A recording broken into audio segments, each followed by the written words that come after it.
तुम्ही पाहत आहात MCN न्यूज मराठी। वनपरिक्षेत्र अधिकारी यांच्या बदली संदर्भात काही समाज माध्यमांवर एक वनपरिक्षेत्र अधिकारी व इतर एक इसम यांच्यात झालेल्या संभाषणाची एक ऑडिओ क्लिप व्हायरल झालेली आहे। हाँ जैन सर। जय हिंद सर ते आपलं याचं आहे का नाही पेंटचं ते झालं थोडं। तर आता ते लाईन फिटिंग झाली ते गेले तिकडं आता परतवाड्याला उद्या येणार आहे। मला यार ते आज चालू करणार होते ना, एवढं अर्जंट काय करायला लावलं आपण? तर तेच ते सांगून राहिलो मी तुम्हाला की बा उद्या म्हणे। ठीक आहे जाऊ दे आता। ठीक सर त्याच्या ऑर्डर झालं हो आरेपोच्या? जाऊ दे, आमचं झालं नाही आता, जाऊ द्या, कुठे मीठ चोळता। मी म्हणतो काय म्हणलं काय नेमकं प्रॉब्लेम काय झाला? प्रॉब्लेम काय, पैसे नाही द्यायला, काय झालं? अरे यार पैसे म्हणजे मित्रांनी कबूल केलं होते 35 लाख रुपयापर्यंत हाव म्हणलं तुम्ही, पण त्याच्या पुढचे लय जास्त रेट गेले यावेळेस, मग काही अवकाश नाही आपली तेवढी, कॅन्सल करून टाकली। 35 वर आहे?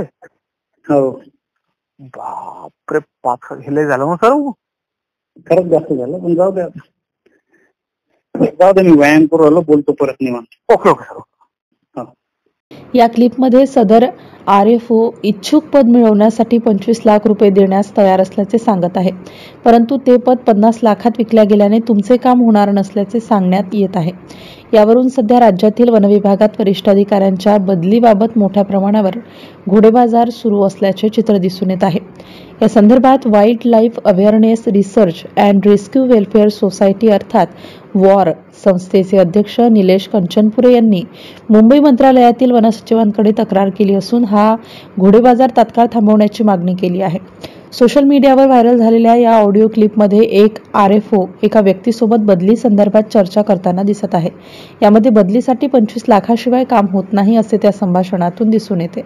बदली प्रक्रियेच्या अनुषंगाने वन अधिकारी रजा न काढता आणि वरिष्ठांची परवानगी न घेता मंत्रालयात फेऱ्या मारत आहेत। त्यामुळे मंत्रालयात तयार करण्यात आलेले तात्पुरते ओळखपत्र आणि मोबाईल रेकॉर्ड तपासल्यास ही बाब स्पष्ट होईल। अशा पद्धतीने बदल्या झाल्यास वन आणि वन्यजीवांचे संरक्षण व संवर्धन कामे न करता भ्रष्टाचार वाढीस लागेल।